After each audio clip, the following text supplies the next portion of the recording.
वीर शिरोमणि देवराज जी की आज हम स्मृति दिवस मना रहे हैं और आप सब लोग यहाँ उपस्थित हैं उत्साह के साथ लोगों की बात सुनने के लिए, उन लोगों की बात सुनने के लिए जो बाहर से आए हैं और आपकी बात करेंगे।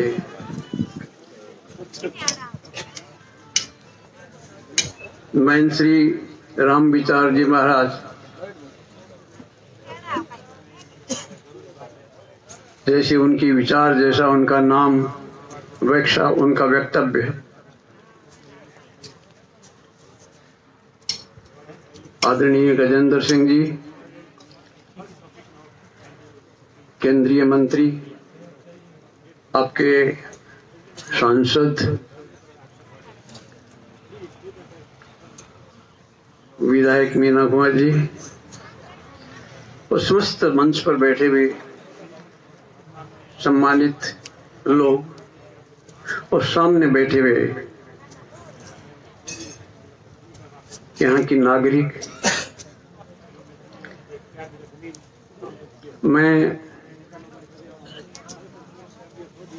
मुझे कहा तो है कि मैं मुख्य अतिथि हूँ।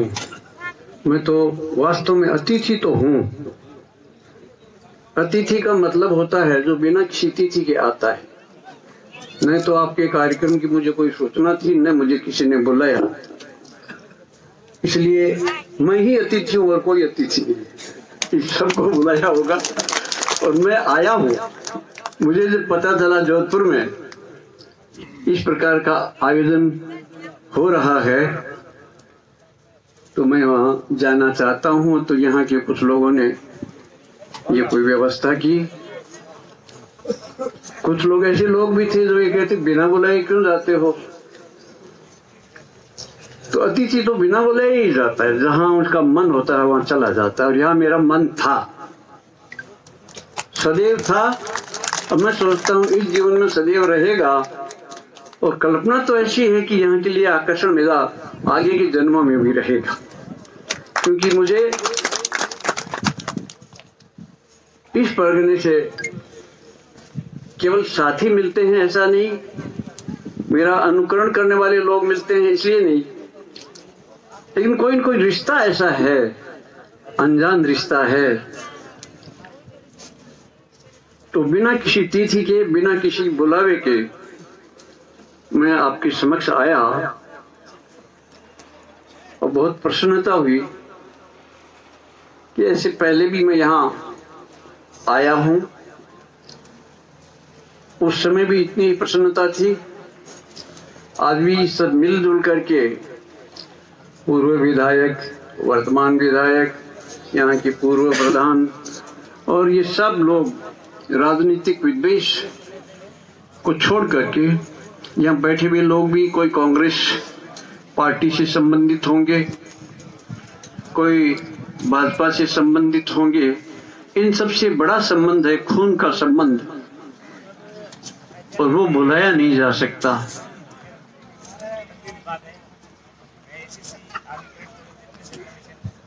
बातें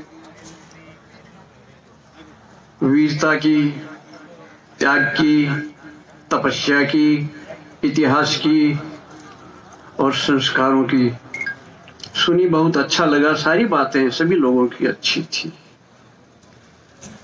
इतना श्रेष्ठ देश, इतनी श्रेष्ठ राजपूत जाति,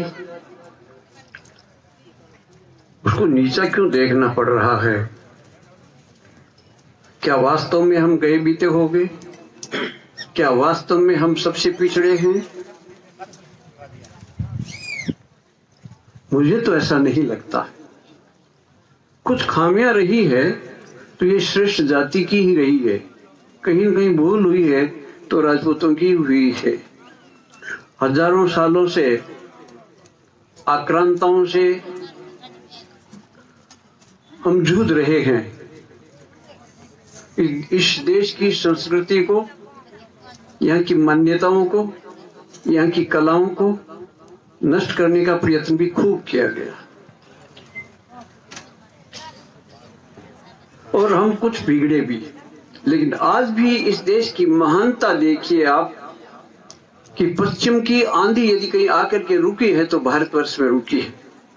मिस्र जैसा देश किसी और संस्कृति का पालन करने वाला था, यूनान कोई और संस्कृति का पालन करने वाला था, रोम कुछ और संस्कृति का पालन करने वाला था। उन सब की संस्कृतियां नष्ट हो गई है, हमारी अभी बची हुई है। तो संघर्ष तो किया, लेकिन कुछ खामियां रही, कोई बहुत बड़ी खामी नहीं थी। हमारी तासीर बदलने लगी, जो आया प्रभावित हो उनकी संस्कृति को अपनाने लगे, उनकी भाषा को अपनाने लगे, उनकी संबोधन को अपनाने लगे और अपनी बातें भूल। छोटी छोटी बातें हैं, बहुत प्रवेश हो गया हमारे अंदर। हमारे राजे महाराजे आज भी हमारे लिए सम्माननीय हैं, लेकिन हमारे बीच में दूरियां क्यों आ गई? पश्चिम के देशों ने बर्बरतापूर्वक हमारे देश पर आक्रमण किया, हमने संघर्ष भी किया, लेकिन हमने कभी बाहर जाकर के आक्रमण नहीं किया था। इस बात का हमको अभ्यास नहीं था। और भी कई कारण होंगे, और उनकी गुलामी ने हमको कुछ दिया और हमने स्वीकार कर लिया। मैं एक दिन बाड़मेर में बैठा कोई पाठ्यक्रम की पुस्तक पढ़ रहा था, राजस्थान का इतिहास। उसमें लिखा हुआ था कि प्राचीन काल के राजा अपने भाई जब दरबार में मिलने आते थे तो द्वार तक जाते थे, गले मिलते थे और अपनी कक्ष में लेकर के आते थे। ये उनकी विशेषता थी कि ये मेरा है, वो तो किसी भी जाति का हो। ये उस किताब में लिखी हुई बात बता रहा हूं। फिर इस्लाम आया, हम गले मिलते थे, फिर झुकने लगे, तो हम उनका अभिवादन स्वीकार कर लिया। जैसे उनके कपड़े थे वैसे हम भी पहनने लगे, जैसा उनका हेयर कट था वैसा हमने स्वीकार कर लिया, जैसे उन दाढ़ी वैसे। आज मैं किसी के घर गया था तो दूल्हा बना हुआ एक लड़का था, तो मैंने पूछा ये दूल्हा है क्या? कहा यही है। तो बारात में जाके जब वो बीन को देखने आएगी औरतें को, ये तो मुसलमान है, शक्ल से कुछ पता ही नहीं चलता, अपना इसका कुछ पता नहीं, क्या अनुकरण चल रहा है। फिर अंग्रेज आए तो भाइयों से मिलने के लिए क्या वेटिंग रूम में बैठे, तो वेटिंग रूम में वेट कराते थे। उनसे हमने सीखा, हमने भी वेटिंग रूम बना लिए और राजाओं के हमारे बीच में दूरियां पड़ गई। और आज के हमारे राजा है, सरपंच है, विधायक है, सांसद हैं, मंत्री हैं, वो लोग मिलने के लिए आतुर हैं, हमको इंतजार करना पड़ता है, तो दुख तो होगा। कौन छीन गया इनकी अपनाइत को? बाहर का प्रभाव निश्चित रूप से पड़े बिना नहीं रहता। हमने ये नहीं देखा कि हम अपनापन जा रहा है और परायापन आ रहा है। आजकल इन बच्चियों के नाम लिखते बताते हैं, आगे नाम के आगे कमर भी लगाते हैं, पिंकू कबर, और इसी तरह से कोई डिकू बनना, कोई पक्की बनना। कौन सी परंपरा से आए हैं? उनकी कोई दादा का नाम था, कोई राम का नाम था, क्या भगवान का नाम था? ये गंदी गंदी चीजें कितनी सुहानियां लगी। और पप्पा मम्मा ये कहां से आया? जी साहब, आप जी साहब, कंवर साहब, कैसे कैसे नाम थे। एक दिन मैंने एक महिला को कहा कि तुम ये अपने बच्चों को सिखाओ कि मम्मी मम्मी नहीं कहे, मासा कहे, बाबूसा कहे कि मैं कोई बुढ़ी हो गई, मतलब माँ साहब ने तो बुढ़ा हो गया सब, तो आप लोग तो बुढ़ा हुआ तो कोई काम रहा ही कोई नहीं। जो हमारी चीज थी उसको भूलते जा रहे हैं। और तन सिंह जी ने अपने गीत में लिखा, कुछ संभव हो, हम अपनेपन को भूल गए, कुछ संभव हो तो याद करें। उन स्वर्गीय तन सिंह जी द्वारा स्थापित उस क्षत्रिय युवक संघ में जो हमने पाया, उसी से आईवान सिंह जी ने पाया और उन्होंने मार्गदर्शन दिया। लेकिन इतना बिगाड़ हो चुका है, लेकिन अभी भी बहुत कुछ शेष है। मैं आप लोगों के बीच भी आता हूं, देश में भी कई जगह पर जाता हूं, कोई मंत्री तो नहीं हूं, लेकिन वहां के लोगों के हाल देखता हूं, अपने लोगों के। विलायत में जा करके पढ़ने वाले लोग यहां आते हैं, वो लोग भी अपना हाल बताते हैं। हम बच्चों को पढ़ाते हैं कुछ सुख पाने के लिए, वो भी सुख पाए और हम भी सुख पाए। और जिस गति से शिक्षा बढ़ रही है, क्या सुख मिल रहा है? विवाह करते हैं सुख पाने के लिए। और मैं बहुत सारी लड़कियों को देखता हूं जो मेरे शिविरों में आती हैं, तो उनके हालचाल पूछता हूं तो रोने लग जाती। बाबू साहब इनाम तो नहीं करता तो चुप। कई लड़कों से पूछता हूं विवाह हो गया कैसा रहा, दूसरों को यही राय दूंगा विवाह मत करना। तो विवाह में सुख होता तो लोग ये रोते क्यों? और बच्चों से सुख होता तो बच्चे पाकर के क्यों रोते हैं? पढ़ाई और आईएएस ये सब बनाने की तैयारी कर रहे हो, ये अच्छी बात है। सुख कितनों को मिल रहा है? और आदमी जीता किस लिए है? सारे एक्शन करता किसके लिए है? सुख पाने के लिए। और हो रहा है उल्टा। इस पर थोड़ा विचार करें कि वो सुख कहाँ है। न मकान में सुख है, न कोई पद में सुख है। कोई भी पद हो, वो दुर्गति जितने पद लेते हैं उनके वाले, वो भी दुखी है। विधायक दुखी हैं, सांसद दुखी हैं। कई विधायकों को मैंने रोते देखा है। आते हैं साहब टिकट दिला दो, चैन किया भाई मारी इतनी पहचान को उनके थोड़ी थोड़ी तो करो, और थोड़ा बहुत करो बिन की मिल गयो तो न्याल कर दिया सा। अब पार्टी में थोड़ा पीछा गिरा दो सा, अरे तो रोतो ही रही तो क्या कार्रवाई करे कि अटेंशन कराया, ये सरकार में लोग बैठे बंद कर की पैसा दे रहा। और कैसे अब की एक बार कह दो लोगों तो मैं जीत जाऊं। अरे पिंडी कौन छोड़े दो बिना लोगों कह के एमएलए भी बन गयो, आपके भागू बने कोई मारकरण नहीं बने। मैं तो रोता देखूं। और जो विधायक जीत जावे तो तुरंत ही रोनो करे शुरू कि अब कटे कोई मंत्री पंत्री की मिल जावे तो अठे ही पूगनो दो रो, और अठे पुतो ही तो अब तो खुद करे। और ये क्या कोशिश करा, दो चार आपको भी नाम दियो मुख्यमंत्री ने।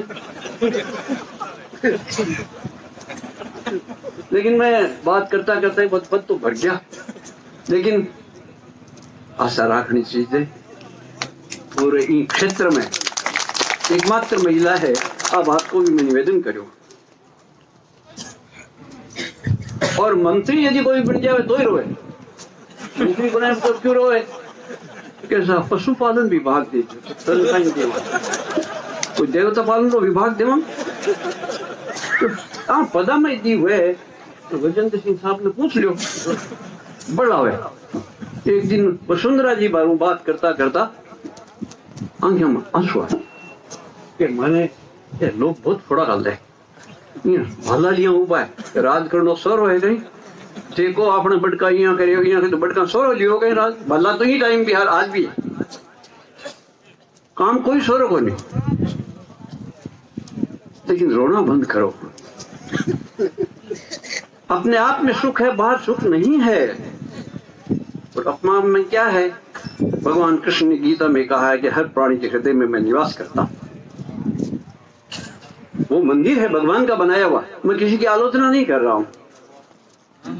और हम पत्थर के मंदिर में जाते हैं, वहां भगवान को आरोपित करते हैं, उसके पत्थर ठोकते हैं, इसके हथौड़ा ठोकते हैं, उसको अब तो मेरा भगवान है, प्राण प्रतिष्ठा है। और माँ बाप बैठे हैं, ये कहां गए?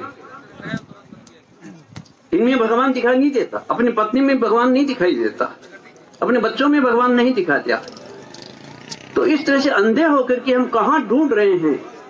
जो चीज हमारे पास है वो गंदगी के कारण, आवरण के कारण अदृश्य हो गया है। तो तनसिंह जी ने एक जगह लिखा है कि ईश्वर को प्राप्त करना है, उसके लिए आवश्यक है अंतःकरण की शुद्धि, और अंतःकरण की शुद्धि के लिए आवश्यक है सद्कर्म, और स्वधर्म पालन से बढ़ करके कोई सद्कर्म नहीं है। क्षत्रिय के घर में जन्म लिया है तो क्षात्र धर्म का पालन करें, लेकिन क्षात्र धर्म क्या है जानते ही नहीं है, और जहां कुछ बताया जाता है वहां हमारी होड़ में नहीं है, विचार ही नहीं कर रहे। अब संस्कार कहां से आते हैं, कहां जाते हैं? दोषी कौन है? तो बाप है, वो बेटे को कहता है कि ये बेटे बिगड़ते जा रहे हैं हमारे, और बच्चे कहता है माता खराब हो रहा है, मायतान की ठाई को सासु बहू ने कहे इन कहीं जाने को मायतान की शिकाई को नहीं, और बहू भी की कवई है, डोकड़ी मातो खराब हो कदन के तो ही कदन के सासू प्राणी।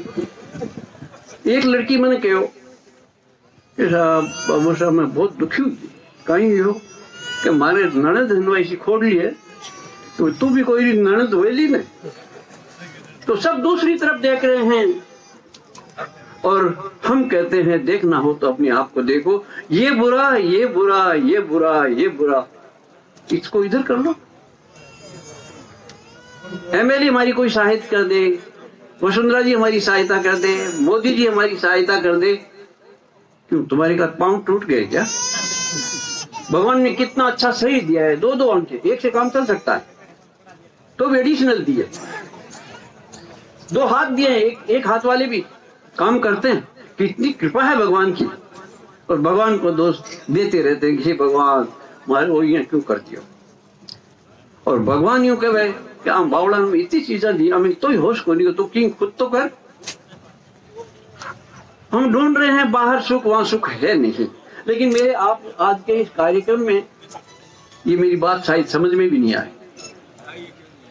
समझ में इसलिए नहीं आती कि हम बाहर देख रहे हैं, और मैं बहुत खुश हो रहा था, सब लोग बोल रहे थे, उनमें से 2-4 को छोड़ करके सब बच्चे ही तो थे, हम भी बच्चे थे, लेकिन हमारे देखते देखते कितने अच्छा बोलने लग गए, करने लगे, ये मैंने अभी नहीं कहा है, अच्छा बोलने लग गए। बोलना माध्यम है अपनी बात को दूसरी बात तक दूसरे लोगों को समझाने के लिए, लेकिन ये भी वही है कि लोगों को समझाए जा रहे हैं सब लोग, अपने आप को कोई समझा नहीं रहा है। जीवन का लक्ष्य, आदमी जानवर सभी लोग, लक्ष्य तो क्या है ये किसी को पता नहीं, लेकिन एक बात निश्चित है कि सभी प्राणी सुख चाहते हैं, और जो कुछ हम उपक्रम कर रहे हैं उससे दुख क्यों मिल रहा है, इस बात पर विचार करने के लिए हम तरह तरह के शिविर लगाते हैं। बालिकाओं के शिविर अलग लगते हैं, बालकों के अलग लिखते हैं, विवाह हो जाने के बाद जो पति पत्नी के सामूहिक शिविर भी लगाते हैं। न्यूली मैरिड जो नई शादी हुई है उनको किन किन कर्तव्यों का पालन करना चाहिए, क्या क्या सावधानी रखनी चाहिए, उन दंपतियों को बुला के शिविर करते हैं। थोड़े बड़े हो गए हैं, बच्चे हो गए हैं, और अब वो अपने बेटे बेटियों की जो विवाह आदि की तैयारी कर रहे हैं, उनके अवश्य शिविर लगाते हैं। लेकिन संस्कार तो अंत तक चालू रहना चाहिए, और ये हम और कहीं से नहीं ला सकते। अपनी परंपराएं संस्कारों से भरी हुई है, उनका पालन करें। भारतवर्ष हमारा देश है, उससे हम प्रेम करें। और क्षत्रिय की बातें इतनी हो रही है, मैं भी क्षत्रिय की ही बात करता हूं। क्षत्रिय का अर्थ समझना चाहिए। क्षताति कल त्रायते इति क्षत्रिय, जो नाश से बचाता है, क्षय से बचाता है, वो क्षत्रिय है। हम थोड़ा विचार करें, कहीं हम कोई नाश तो नहीं कर रहे हैं। हम अपने बच्चों का इतना ध्यान रख रहे हैं, उनको टीवी दिखाते हैं, ये करते हैं। शायद हम जानते हैं कि टीवी बुरा है तो उन बच्चों को टीवी देखने से मना करते हैं, लेकिन पड़ोस के लोगों को कौन सुधारेगा? आपका बच्चा अच्छा है लेकिन पड़ोस में कोई गाली देता है तो आपका बच्चा भी गाली सीख जाएगा। इसलिए वहां भी ध्यान रखिए, आपके गांव का भी ध्यान रखिए। क्षत्रिय तो वो है जो सबको साथ लेकर चलता है। भगवान ने गीता में कहा, शौर्यम तेजो धृतिर्दाक्ष्यम युद्धे चाप्य पलायनम दानम ईश्वर भावस्य क्षात्रम कर्म स्वभावजम। हमारे अंदर आज भी शौर्य की कोई कमी नहीं है, धैर्य की भी कोई कमी नहीं है, दान देने में भी कोई कमी नहीं है। हम संघर्ष से भी पीछे नहीं हटते। एक कमी है हमारे अंदर, ईश्वर की तरह से छत्र छाया रखना हम भूल गए हैं। ठाकुर साहब उनको कहा जाता था जो सबका ध्यान रखते थे, जिनमें ईश्वर भाव होता था, और वही भगवान का नाम ठाकुर जी है और एक इन ठाकुरों का नाम ठाकुर जी। हम नकली ठट्ठे बने रहे जा रहे हैं। विवाह आदियों में मैं देखता हूँ ठट्टों की भरमार है। ठाकुर मुख्य जीवन में कभी ठाकुर बने नहीं, बाप बन निश्चित बाप ठग हो जाते हैं, लेकिन इससे श्रेष्ठ बनना चाहते हैं, कर्म करना नहीं चाहते।